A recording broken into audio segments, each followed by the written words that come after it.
Seorang wanita, bernama Herawati, 40, ditemukan tewas di dalam kamar rumahnya di Gampong Kutakrueng, Kecamatan Bandar 2, Kabupaten Pidijaya, Pijai, Aceh, pada Rabu, 28 Mei 2025, dini hari sekitar pukul 1 waktu Indonesia Barat.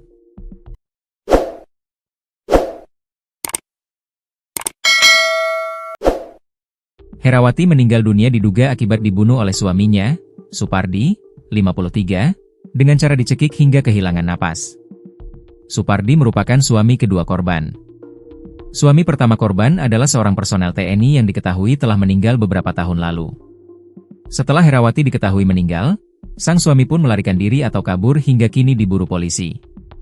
Jajaran Polres Pijai mengungkapkan persoalan chat di media sosial, medsos, hingga membuat rasa cemburu, diduga menjadi pemicu utama korban dianiaya hingga tewas.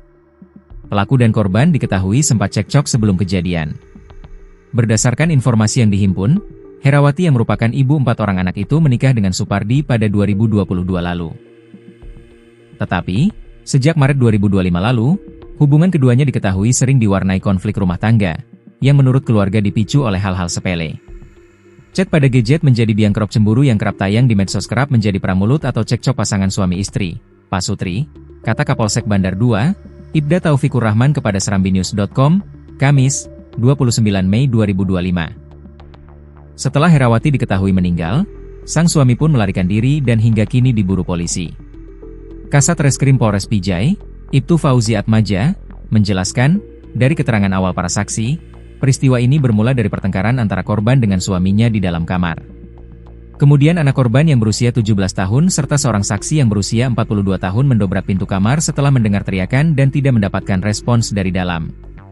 Saat pintu kamar berhasil dibuka, korban ditemukan dalam kondisi tidak sadarkan diri di atas tempat tidur. Sementara, Supardi tampak berada di sisi korban dengan ekspresi panik. Supardi kemudian mencoba melarikan diri dengan menggunakan sepeda motor, meskipun sempat dihalangi oleh anak korban. Terduga pelaku masih kami buru, ujar Fauzi, Rabu, dilansir serambinews.com. Fauzi menyebutkan pihaknya telah melakukan olah tempat kejadian perkara, TKP. Jasad korban pun sudah dibawa dari RSUD Pidijaya ke Rsudza Banda Aceh untuk dilakukan proses autopsi. Polisi telah mengamankan lokasi, mengumpulkan barang bukti, serta memeriksa sejumlah saksi, ungkap Fauzi.